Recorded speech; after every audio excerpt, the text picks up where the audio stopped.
दोस्तों मैं हूं शाहरुख खान और आपका हमारे यूट्यूब चैनल फिर से एक बार स्वागत है। दोस्तों आंध्र प्रदेश के मुख्यमंत्री चंद्रबाबू नायडू और तेलंगाना के मुख्यमंत्री रेवंत रेड्डी ने मुलाकात की, जो चर्चा का विषय बना हुआ है। दोनों प्रदेशों के मुख्यमंत्रियों ने लंबित मुद्दों पर चर्चा करने और उनके समाधान करने के लिए शनिवार को हैदराबाद में मुलाकात की।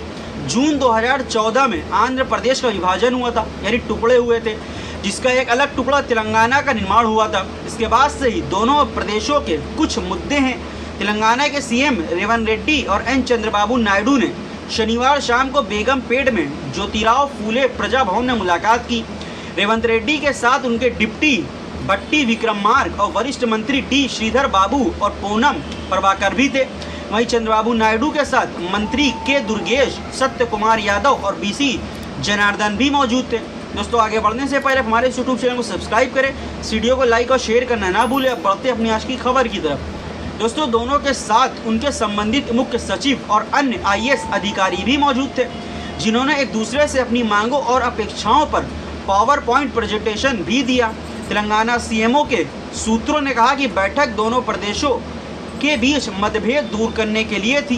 दोनों पक्षों के एक दूसरे को बताया कि वे चर्चा करना चाहते हैं और इसे कैसे हासिल किया जा सकता है, इस पर एक रोडमैप प्रस्तुत किया।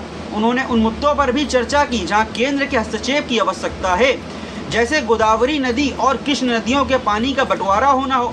एक अधिकारी ने कहा कि चर्चा मुख्य रूप से दोनों सरकारों के लिए बिना किसी कटुता के मुद्दों पर चर्चा करने के लिए एक मंच और एक चैनल स्थापित करने के बारे में थी। यह बैठक लंबी चर्चा और बातचीत की प्रक्रिया शुरू करने के लिए है।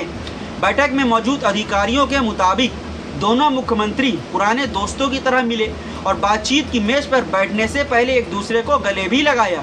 एक अधिकारी ने कहा, चाहे वह तेलंगाना हो या आंध्र प्रदेश, अगर एक राज्य किसी भी मुद्दे पर सहमति देने के लिए सहमत होता है तो तत्काल आलोचना होगी कि राज्य के हित की अनदेखी की गई है।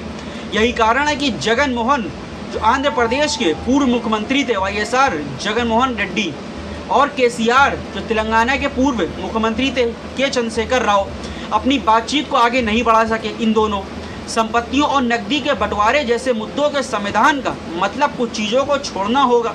नायडू 2014 से 2019 तक अपने पहले कार्यकाल और केसीआर 2014 से 2023 तक सत्ता में रहते हुए मुद्दों को हल करने के लिए कोई बैठक आयोजित करने में असमर्थ थे और एक दूसरे के दुश्मन माने जाते थे।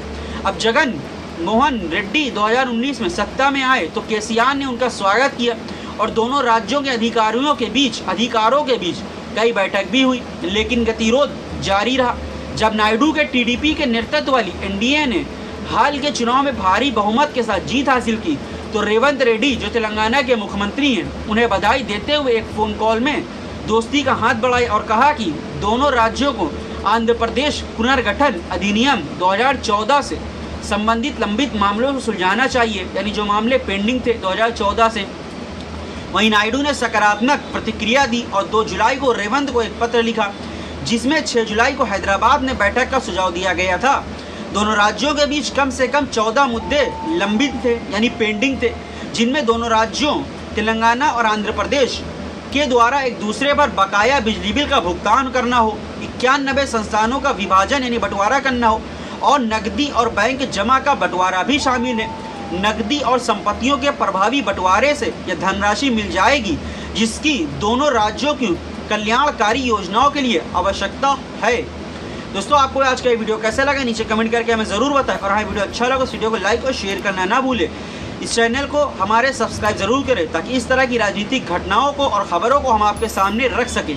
दोस्तों अभी के लिए आप हमें इजाज़त दें, फिर मिलेंगे कुछ राजनीतिक घटनाओं पर और उनके पहलू पर चर्चा करेंगे। जय हिंद।